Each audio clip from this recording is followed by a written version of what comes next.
तुलसी के रामायण में यदा कदा कहीं कहीं बहुत अच्छा मनोरंजन दिया गया है। एक बार एक जगह रामायण हो रही थी। रामायण जो है सार्वजनिक थी, सब लोग बैठे हुए थे। तो एक वहीं पर एक आँख से जो है रहित, मतलब काना व्यक्ति जो है रामायण में, उसको पकड़ के लोग ले गए और पकड़ के ले गए, उसको आगे बैठा दिया।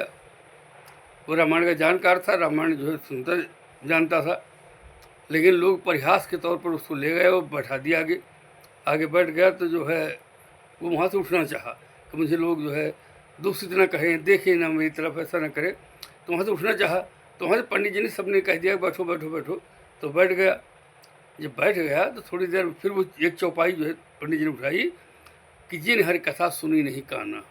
तो फिर खड़ा हो गया। तो पंडित जी ने फिर उसको जो है बैठा दिया। फिर जबरदस्ती सब लोगों ने बैठा दिया। वो एक हाथ का एक डंडा लिया था।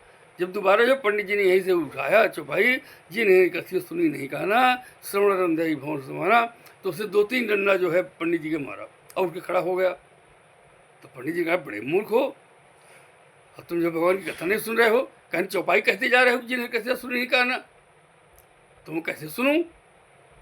पंडित जी कहते हैं कि तुम्हारे कोई और दौर तो नहीं है, स्त्री नहीं है, तुम्हारी शादी नहीं हुई, समझाती नहीं है तुमको?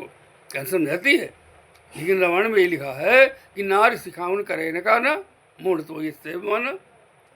जब नारी सिखावन काना नहीं जो है ध्यान करता, अपने बिलाता, तो कैसे मैं नारी सिखावन काना करूं?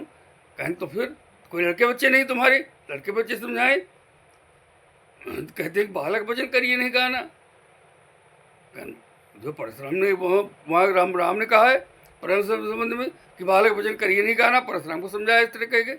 इस तरह जो है काना जो है जो होता है, न वो अपनी सुनता, न स्त्री की सुनता, न बच्चों की सुनता, किसी की नहीं सुनता। तो पंडित जी थोड़ी जो है वो भी हुए, प्रभावित हुए कि इसको सब जगह प्रसंग मालूम है, इसका मतलब ये जानबूझ के ऐसा कर रहा है, इसे रामायण से प्रेम है, रामायण का जानकार है। तो इस बार कहते हैं कि ठीक है, तुमने जो मुझे मारा वो ठीक है, लेकिन तुम रामायण के जानकार हो, यही जानकर मुझे खुशी हुई। बोलो श्यावर रामचंद्र की जय।